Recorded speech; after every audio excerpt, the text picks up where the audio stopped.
హనుమాన్ మూవీలో అబ్జర్వ్ చేశారా? సముద్రకని గారు విభీషణుడు క్యారెక్టర్ ప్లే చేశాడు. యాక్చువల్లీ విభీషణుడు చిరంజీవుల్లో ఒక్కడు. చిరంజీవుడు అని అంటే మరణం లేనివాడు అనమాట. అంటే హిందూ మైథాలజీలో ఒక స్టోరీ ఉంటుంది అన్నట్టు. ఏంటిది అని అంటే 7 చిరంజీవాస్, అంటే 7 చిరంజీవులు ఉంటారు అన్నట్టు. 7 చిరంజీవులు ఎవరెవరనంటే విభీషణుడు, హనుమంతుడు, అశ్వత్థామ, వేదవ్యాసుడు, పరశురాముడు, మహాబాలి, కృపాచార్యుడు అన్నట్టు. ఈ 7 చిరంజీవులు. ఈ 7 ఎన్నో యుగాల నుండి మనుషులతో పాటు నివసించుకుంటూ వస్తున్నారు అన్నట్టు. వీళ్ళు ఎప్పుడు చనిపోతున్నారంటే యుగాంతం ఎప్పుడైతే వస్తుందో అంటే కలియుగం ఎండింగ్లో వీళ్ళు చనిపోతారు అన్నట్టు. అయితే హనుమాన్ మూవీలో 2 క్యారెక్టర్స్ ఇంట్రడ్యూస్ చేశారు. ఎవరెవరి? ఒకటి విభీషణుడిది, ఇంకోటి హనుమంతుడిది. అంటే ఈ 2 చిరంజీవులు ఇంట్రడ్యూస్ చేశారు. మిగిలిన 5 చిరంజీవులు ఎవరైతున్నారో ఆ 5 చిరంజీవులు ఒకరు అసురుల రాజు. ఆ అసురుల రాజు ఎవరనంటే మహాబాలి.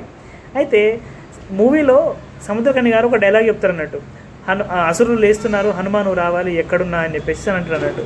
అక్కడ ఆ డైలాగ్ చెప్తున్నప్పుడు ఒక కర్రగా కొంతమంది ఉరుక్కుంటూ వెళ్తుంటారు అసురులను ఇండికేట్ చేస్తూ. రాజు ఇట్లా ఖడ్గంతో ఇట్లా వాళ్ళకు డైరెక్షన్ చేస్తూ ఉంటారు అన్నట్టు. అంటే ఆ సీన్లో అసురుల రాజు వాళ్ళందరినీ యుద్ధానికి పంపిస్తున్నట్టు ఇండికేట్ చేశాడు.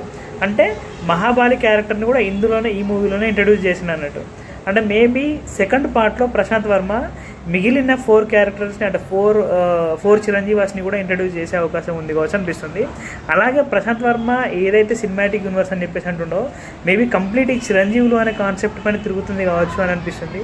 దీని గురించి మీరేమనుకుంటారు? కమెంట్ చేయండి, చూద్దాం.